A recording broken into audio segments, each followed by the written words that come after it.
Colonel Sofiya Qureshi और व्योमिका सिंह के लिए, विंग कमांडर व्योमिका सिंह के लिए दो शब्द कहेंगे ओवैसी साहब? नहीं, ये हमारे आर्म फोर्सेस के जिम्मेदार लोग हैं। हम उनकी कुर्बानियों पर, उनकी मेहनत पर फख्र करते हैं और हम उनको अपनी तरफ से अपनी बेस्ट विशेस देते हैं। नहीं, आपने देखा होगा ना, विक्रम मिस्री बीच में बैठे हुए थे कल जब ये प्रेस कॉन्फ्रेंस हुई। वो कश्मीरी पंडित हैं। इधर बाईं तरफ बैठी थी सोफिया कुरैशी, कर्नल सोफिया कुरैशी, और दाईं तरफ बैठी हुई थी विंग कमांडर व्योमिका सिंह। तो ये जो मैसेजिंग है हिंदुस्तान की, इस मैसेजिंग को आप कैसे देख रहे हैं? मैं मैसेजिंग नहीं देखता हूं। मैं ये देख रहा हूं कि ये तीनों हमारे देश के जिम्मेदार लोग हैं और इन तीनों पर हमको फख्र है और नाज है।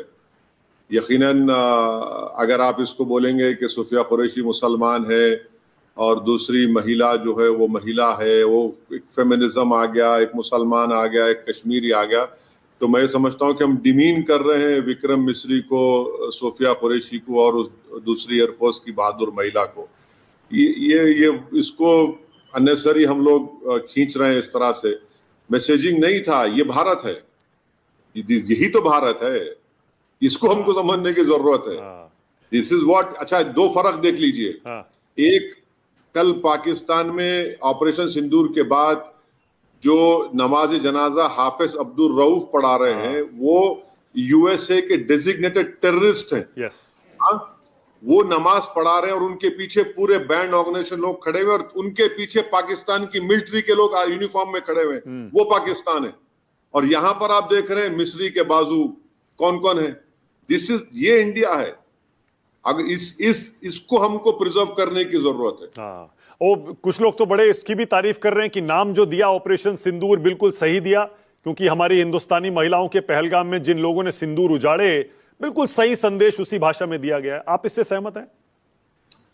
भाई देखिए, नाम से ज्यादा मुझे ये कहना है कि जो बैंड टेररिस्ट ऑर्गेनाइजेशंस के हेडक्वार्टर पर जो हमने उनको पैगाम दिया, देखिए दहशत गर्दों के दिल पर हमने जाकर पैगाम दिया है, वो इंपॉर्टेंट था।